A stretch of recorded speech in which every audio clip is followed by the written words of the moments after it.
Hello, Leo, Sun, Moon, Rising, and Venus signs. Kamusta kayo? Sana po ay nasa mabuti kayong kalagayan. Welcome back po sa Star Tarot. Kung bago kayo rito, welcome din kayo. Thank you for your support. I truly appreciate it. God bless you all. Leo, paunang mensahe po ninyo ngayon ay Seer of Shells. Ayan. So, parang siguro mayroon ditong invitation para sa'yo na maaring mag-excite sa inyo, maaring magbibigay sa inyo ng extrang kilig, extrang saya, extrang excitement, no? Yung ganun. This could be something, no, na baka makakasama ninyo rito yung mga makakabanding ninyo, no? Yung mga kaibigan ninyo, mga kamag-anak, 'di ba? Maaring mga ganun ang sitwasyon. So, definitely, meron ditong mga social gatherings and social events na maaaring a-attendan ninyo. For others of you, baka meron din ditong invitation para sa inyo to travel, baka adventure, no? Yung purpose ng travel na to. So, maaaring yan din ang isang bagay na siguro talagang gigising din ang inyong excitement kasi nga, di ba, baka matagal na kayong hindi nakakapag-travel or hindi man lang kayo nakakaalis, di ba, sa kung saan man kayo naroon. So what else? We have a nurturer of nurturer of feathers. So this is inviting you, no, Leo, to trust, no, and listen to your intuition. At yung intuition ninyo, going to send you guidance at this time. Maraming siguro hinihiling kayong enlightenment, mga ganon. Kaya dadaan yan, no, sa inyong intuition. And also, this is an invitation for you to speak your truth. Okay? Di yun napaka-importante, lalo-lalo na sa mga pakikipag-transaction ninyo or simpleng, alam mo yun, yung casual conversations ninyo with other people. Napakahalaga na you are going to be honest, no, with yourself and honest, be authentic, no, when you express yourself, be authentic, no, kasi with that, mas makakapag-build din kayo ng trust din from other people, makakapag-build din kayo ng respect, no, from other people dito sa inyong mga relationships.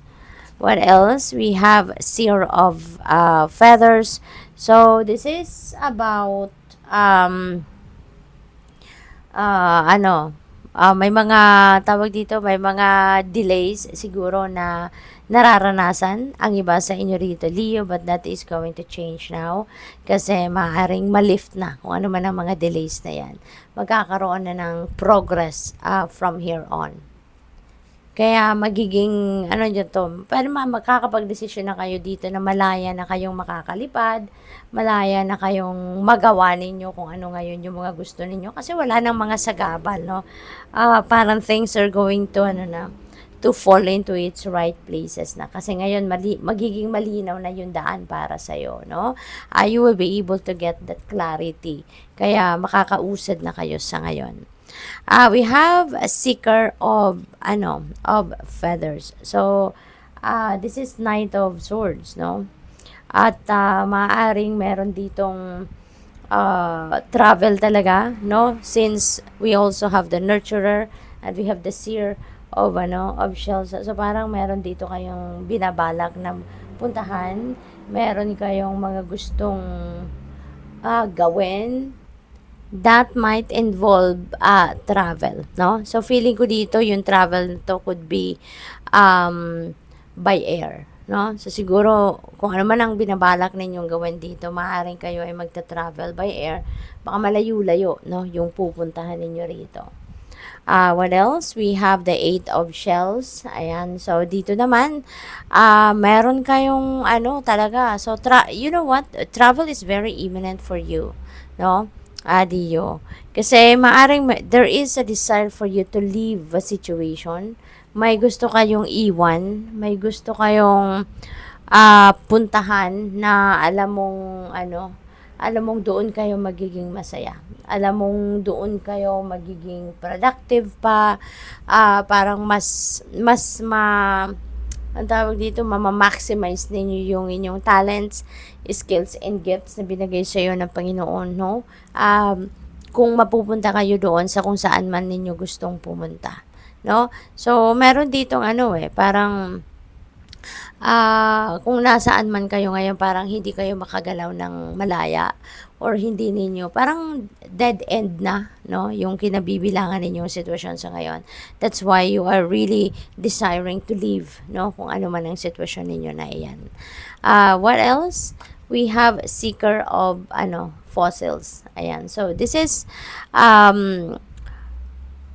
parang nasa ano kayo dito parang nasa observation stage ang iba sa inyo, Leo. So, siguro, this could be related to this energy, na kung ano man yung gusto ninyong iwanan sitwasyon sa ngayon, maaaring pinag-aaralan pa rin din ninyo, no?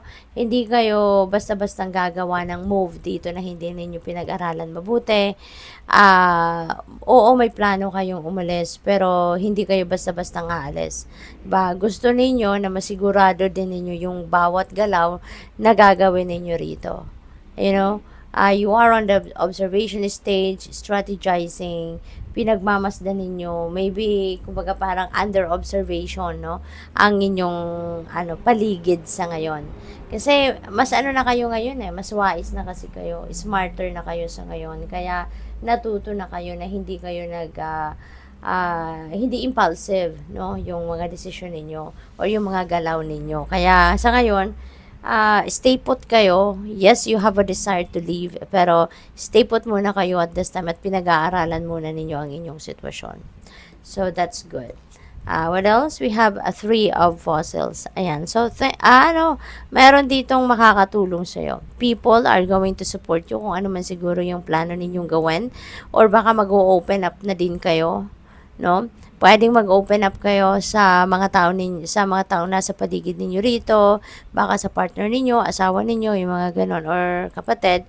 Baka mag-open up kayo ng plano ninyo. And maybe those people also around you could help you na magplano. Diba? Baka suportahan ka sa kung ano man yung plano mo, sa kung ano man ang gusto mo rito, no? Or baka meron din ditong parang masaya ito yung napipick up ko rito, masaya yung energy na to. So, maybe, baka meron mag-aaya sa'yo na, teka muna, masyado ka naman seryoso sa ngayon.